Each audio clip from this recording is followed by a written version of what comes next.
fuiste el verbo en el principio, unigénito de Dios. El misterio de tu gloria revelado en tu amor. Cuán hermoso su nombre es, cuán hermoso su nombre es, el nombre de Jesús mi Rey. Cuán hermoso su nombre es, nada se iguala a él. Cuán hermoso su nombre es, no hay otro nombre.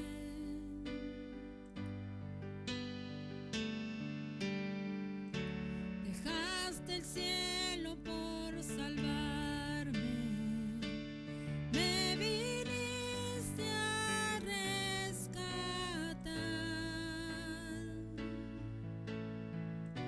Mi transgresión tú perdonaste, nada nos separará.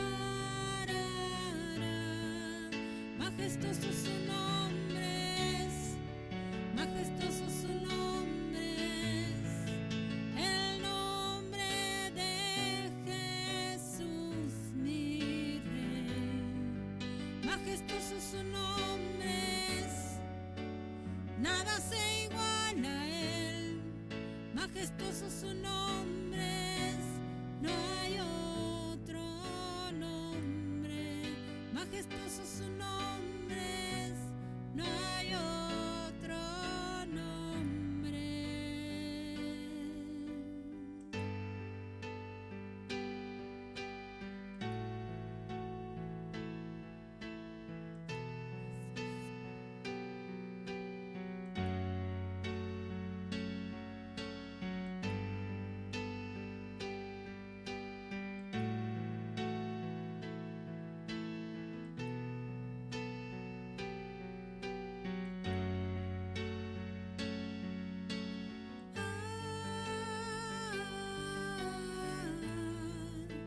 No hay otro nombre igual. Jesús, la muerte venciste, el velo partiste, la tumba vacía ahora está. Los cielos declaran, tu gloria proclaman, resucitaste en majestad. Inigualable, incomparable, hoy y por siempre reinarás. Tuyo es el reino, tuya es la gloria, tuyo el poder y autoridad. Poderoso su nombre es, poderoso su nombre es, el nombre de Jesús mi Rey. Poderoso su nombre es, incomparable es él. Poderoso su nombre es, no hay otro nombre. Una vez más, gracias a Dios que me permite compartir con vos la palabra del Señor en este día. Y alguien ha dicho que si quisiéramos resumir todo el consejo de Dios, toda la enseñanza de Dios, todo lo que la Biblia nos dice, deberíamos ir a San Juan capítulo 3, versículo 16, que dice: porque de tal manera amó Dios al mundo, que ha dado a su Hijo unigénito, para que todo aquel que en él cree no se pierda, mas tenga vida eterna. Y en ese versículo se resume todo el consejo, toda la enseñanza, todo el propósito de Dios para tu vida y para mi vida. Dios nos ama con amor eterno y ha dado a su Hijo unigénito para que diera su vida por amor de nosotros. Y cuando estudiamos la pastoral de la familia, nos encontramos con diferentes etapas en la relación de una pareja, de una familia. Y entre esas bueno, las etapas son muchas, algunos dicen 12, pero al menos hay 3 que son básicas o claves. Y la primera de ellas es lo que conocemos como la era romántica, es decir, cuando una pareja se conoce, cuando comienzan a gustarse, cuando comienzan a tener cosas en común, cuando comienzan a idealizarse, cuando comienzan a pensar que podrían vivir toda su vida juntos, cuando comienzan a pensar que pueden formar una familia. Y eso es lo que se conoce como la era romántica, que después lleva el proceso hasta que llega el matrimonio, y después viene lo que conocemos como la luna de miel, esa etapa maravillosa en una relación de pareja, donde se disfruta el uno con el otro y el uno del otro. Y alguien ha dicho, bueno, viene la luna de miel, pero después de la luna de miel termina la luna de miel y queda solamente la luna y nos quedamos sin miel. Y ahí viene lo que se conoce como la vuelta a la realidad. Y en el dicho popular, contigo pan y cebolla, ahora en la vuelta a la realidad ya comenzamos a querer más cosas. Bueno, yo estoy cansado ya del pan y la cebolla, quisiera un poco de churrasco, de asado, de verduras, de frutas. Comienza esa tensión. Y en cada una de las etapas, si la pareja logra superar esa tensión y esa presión que se produce, la unión se hace más fuerte.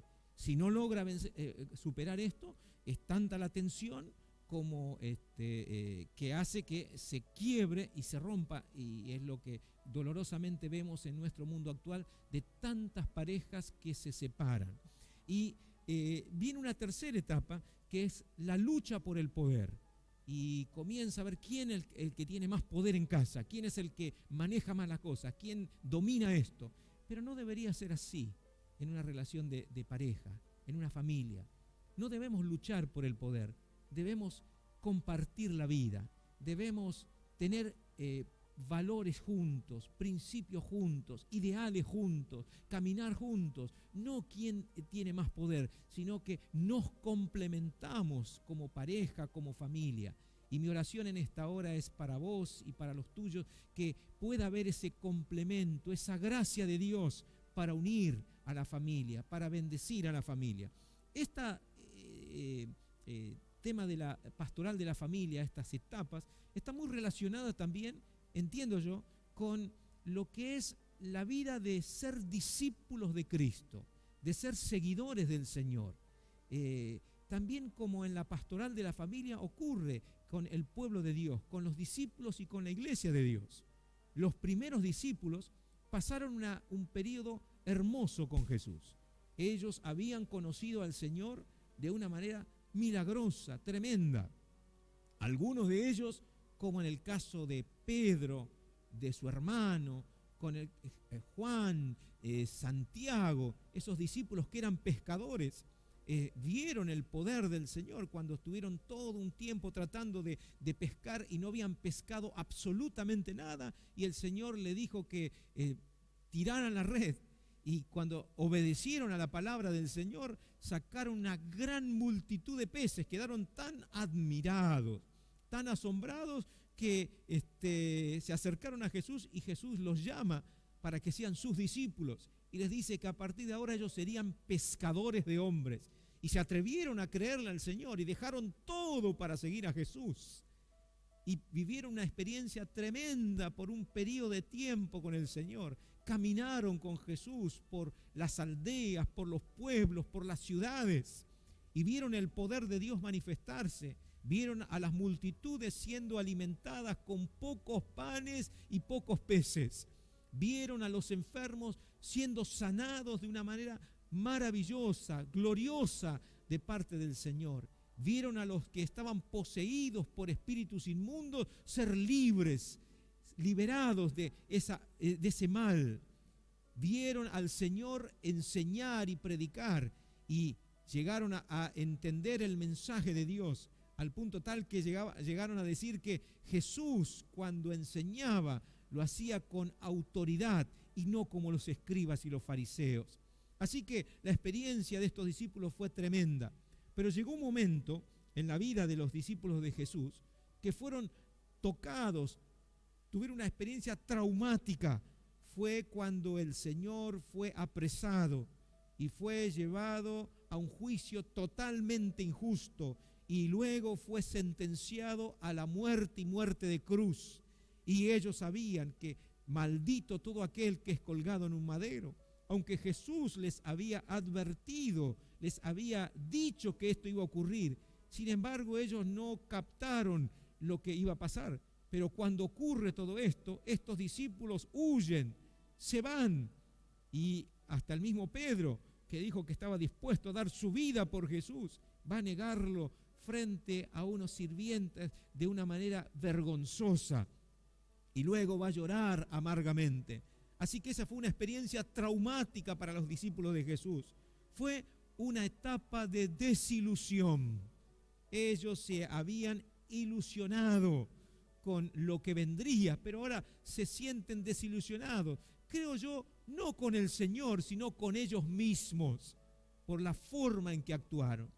Y dice el Evangelio de San Juan, capítulo 20, versículos 19, bueno, el capítulo 20 narra, según el orden que presenta Juan, de la resurrección de Jesús de entre los muertos, pero en el versículo 19, dice, el momento en que estaban los discípulos allí reunidos, dice, cuando llegó la noche de aquel mismo día, el primero de la semana, estando las puertas cerradas en el lugar donde los discípulos estaban reunidos por miedo de los judíos, vino Jesús y puesto en medio les dijo, paz a vosotros. Gloria a Dios.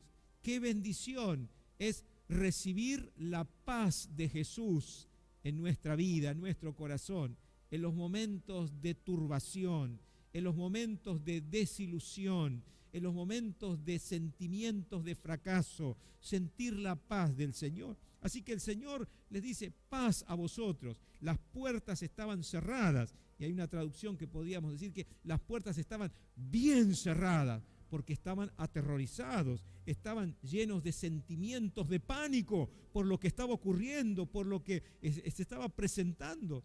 Pero Jesús les da una palabra de paz. Pasaron unos días y algunos de entre los discípulos no estaban, en el caso de Tomás.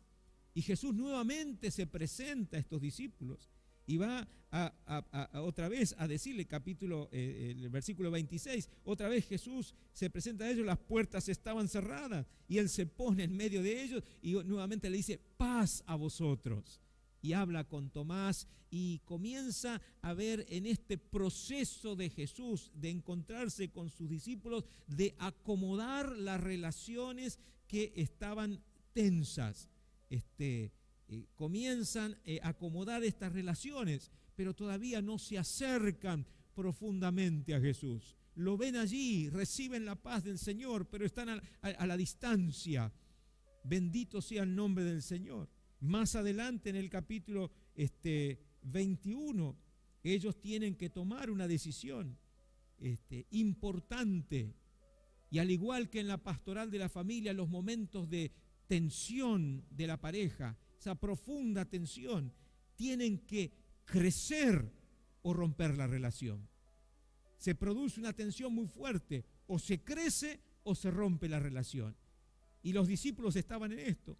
Y Pedro, que era la voz cantante del grupo, dice en el capítulo 21, versículo 3, dice, Simón Pedro les dijo, voy a pescar. Y ellos le dijeron, vamos nosotros también contigo. Fueron y entraron en una barca, y aquella noche no pescaron nada.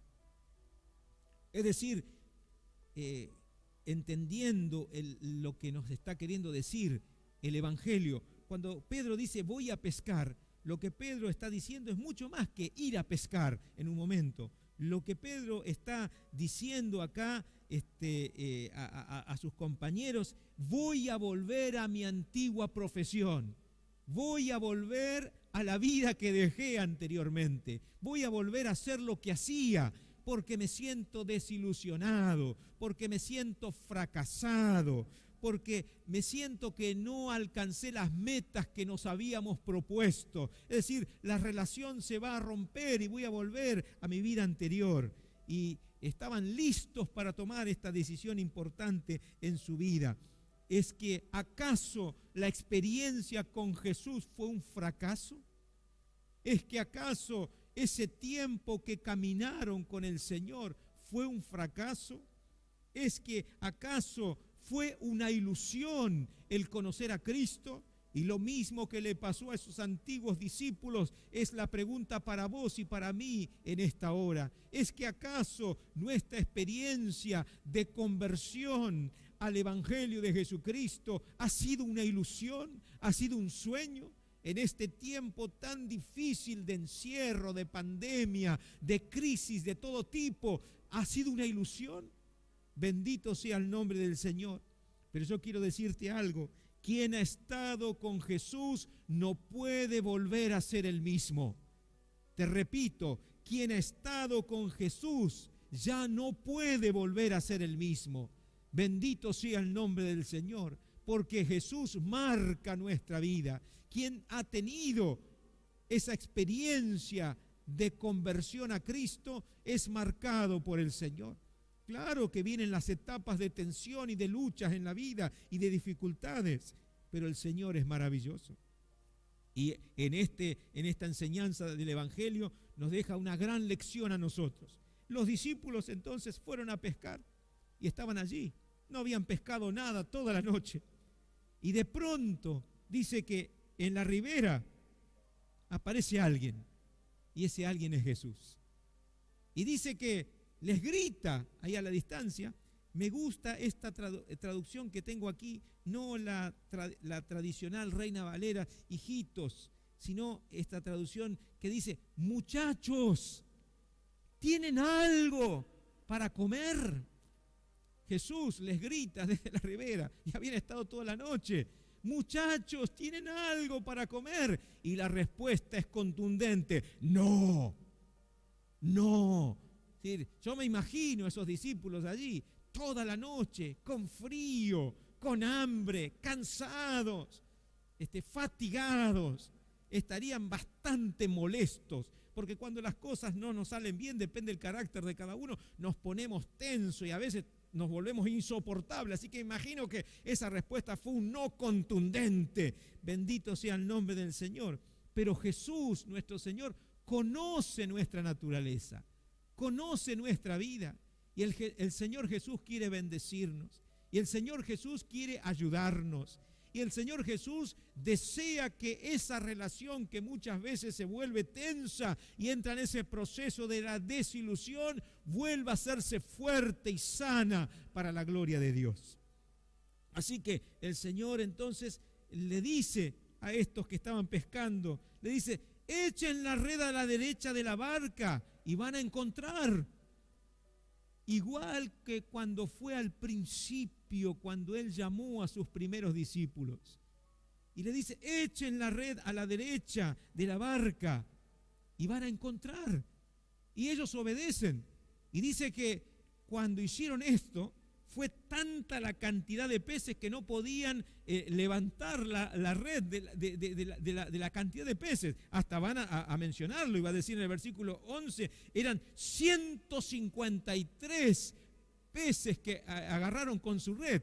Y cuando pasa esto, Juan se da cuenta y le dice a Pedro, es el Señor el que está allí. Ellos no lo habían identificado, es el Señor. Y Pedro, que era impulsivo, se pone la ropa, se tira y se va a donde está Jesús. Me imagino, nadó hasta donde estaba Jesús, se acerca a donde está el Señor. Y ahí, y luego los otros vinieron con todos los peces o los pescados. Y lo sorprendente, lo maravilloso de todo esto es que cuando llegan a donde está el Señor Jesús, encuentran esa atención especial de Jesús. Porque nuevamente Jesús conoce nuestra naturaleza, Jesús conoce nuestros sentimientos, nuestras emociones, Jesús conoce nuestra vida, porque Él es perfectamente Dios, pero también es perfectamente humano. Así que cuando llegan ahí donde estaba el Señor, dice que el Señor les había preparado un delicioso desayuno. Va a decirnos en el versículo 12, Jesús les dijo Jesús, venid, comed. Y ninguno de los discípulos se atrevía a preguntarle. Es decir, Jesús les proveyó un ambiente cálido, les proveyó un ambiente con comida, les proveyó un ambiente de comunión. Y esto es tan importante para tu vida y para mi vida en esta hora. Que Dios nos ayude a nosotros en nuestras relaciones interpersonales, en nuestras relaciones familiares, en nuestras relaciones de amigos, en nuestras relaciones de pareja, en nuestras relaciones de hermanos en Cristo, que seamos instrumentos de Dios, al igual que nos enseña nuestro Señor Jesucristo, porque Él conoce la realidad humana, a que podamos proveer ambiente de bendición. Y cuando hablamos de ambiente de bendición, no estamos hablando de un ambiente mágico, estamos hablando de un ambiente con profunda humanidad. Jesús, que conocía a sus discípulos, les proveyó ese ambiente, es decir, hizo fuego, hacía frío, me imagino, habían estado toda la noche allí, ahora les provee este ambiente cálido, calor, con el fuego, les provee comida, la comida que les da fuerza, la comida que satisface al físico, al cuerpo, después de haber estado con hambre, de haber estado toda la noche trabajando y no pescando nada. Ahora el Señor yo me imagino, me hago la película, habrá sido unos panes recién horneados, calentitos, ricos, esos pescados que comían ellos, que les gustaba, me imagino, bien asado para un suculento desayuno. Les provee esto y les crea un ambiente de comunión. Vengan y coman. No les reprochó nada. No les dijo, ustedes, ¿qué es lo que están haciendo? Ustedes, yo los llamé para que sean mis discípulos. No solamente se mandaron a mudar, no solamente me abandonaron, no solamente me traicionaron, me acerqué más de una vez, le dije, pasa a vosotros, y ahora deciden volverse para atrás. No dijo nada de esto, sino que el Señor les proveyó ese ambiente de calor, de satisfacción, para que tengan fuerza, de comunión. Los recibió con afecto y les sirvió. Me impacta estas palabras del Señor. Dice, venid y comed. Les proveyó el alimento. Vino pues, el versículo 13, vino pues Jesús y tomó el pan y les dio, y asimismo del pescado. Él mismo les sirvió la comida a estos discípulos. Él sabía lo que estaba pasando con ellos, así que quedaron impactados allí. Bendito sea el nombre del Señor. Así que nuestro Señor no se presenta como juez, sino se presenta como amigo. Bendito sea el nombre de Jesús. Nuestro Señor es nuestro amigo. Y comienza ahora a tratar con ellos, después que comieron, después que estuvieron bien, porque las situaciones de la vida siempre hay que resolverlas. No hay que tapar las cosas, sino resolverlas. No hay que esconder las cosas de la vida, sino que hay que resolverlas en el tiempo de Dios y en el momento justo. Yo siempre digo, a veces hay personas que dicen, pero yo siempre digo la verdad. Sí, está bien, pero la verdad hay que decirla en el momento correcto y en el tiempo exacto. Porque muchas veces decir la verdad, depende de la manera y del lugar, puede ser dañina. Hay que saber esperar el tiempo, pero sí hay que decir siempre la verdad. Y hay que resolver las cosas, no taparlas, no esconderlas, no hacer como no pasa, no, pero esperar el tiempo. Y después que estamos tranquilos, que estamos bien, hablar correctamente, hablar sanamente, que fue lo que Jesús hizo. Después que los alimentó, llamó a Pedro y comenzó a hablar con Pedro, según el relato del Evangelio de Juan. Y le pregunta, le dice, Simón, hijo de Jonás, ¿me amas más que estos? Y la respuesta de Pedro fue contundente, sí, Señor, tú sabes que te amo. Y él le dijo, apacienta mis corderos. Nuevamente el Señor le va a preguntar, le dice, Simón, hijo de Jonás, ¿me amas? Y Pedro otra vez, con vehemencia, le responde, sí, Señor, tú sabes que te amo. Le dijo, pastorea mis ovejas. Y por tercera vez, el Señor le pregunta y le dice, Simón, hijo de Jonás, ¿me amas?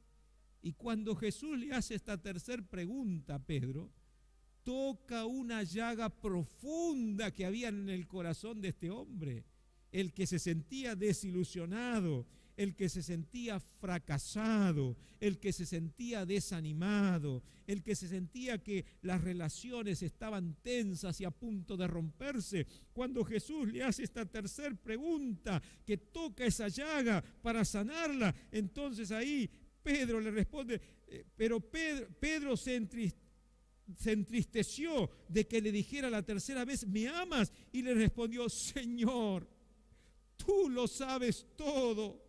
Tú sabes que te amo.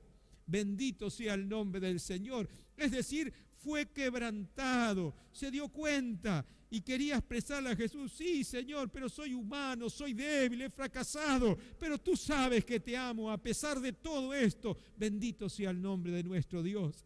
Que así sea nuestra relación con el Señor. Porque cuando vamos a Jesús no podemos ir con apariencia, debemos ir tal cual somos. Y en ese proceso allí, cuando el Señor habla con Pedro, sana a Pedro, entonces Jesús nuevamente dice, apacienta mis ovejas. Es decir, la relación se sana. Bendito sea el nombre de Jesús. Jesús no se presenta como un juez imparcial. Jesús se presenta como nuestro amigo. Así lo hizo con Pedro, se presentó como ese amigo y lo ayuda a sanar esa herida del alma. Bendito sea el nombre de nuestro Dios. Así que lo ayuda a que se sane y le da una gran lección a él y nos da una gran lección a nosotros. Nuestra motivación para servir a Jesús debe ser el amor. Nuestra motivación para servir a Jesús debe ser el amor.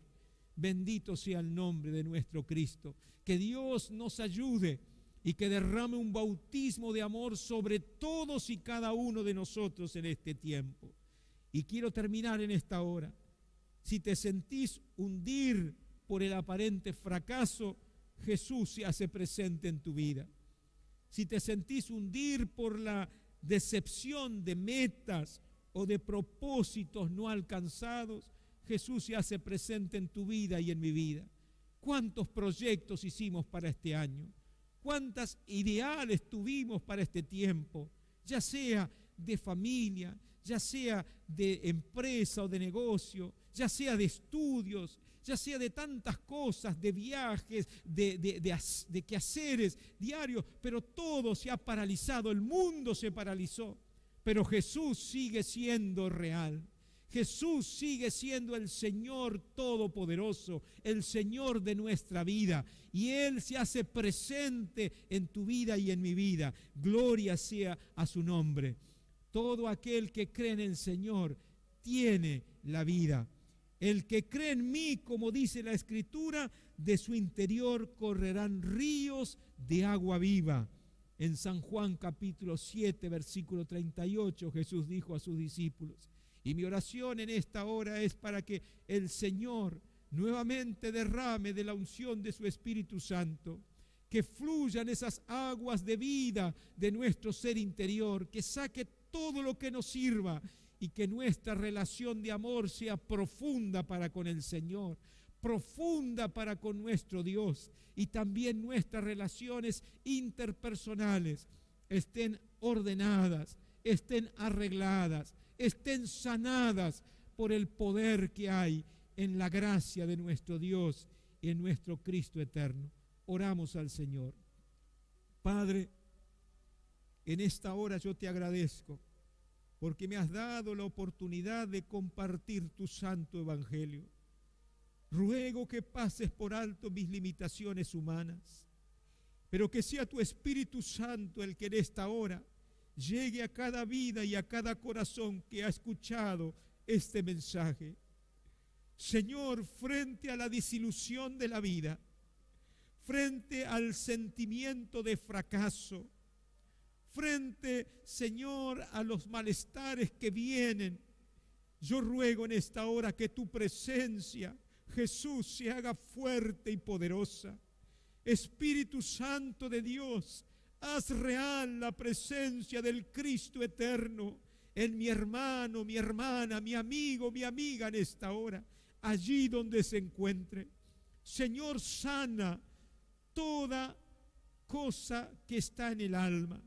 Sana, Señor, toda herida, toda llaga, Señor, que está en el alma. Sánala ahora.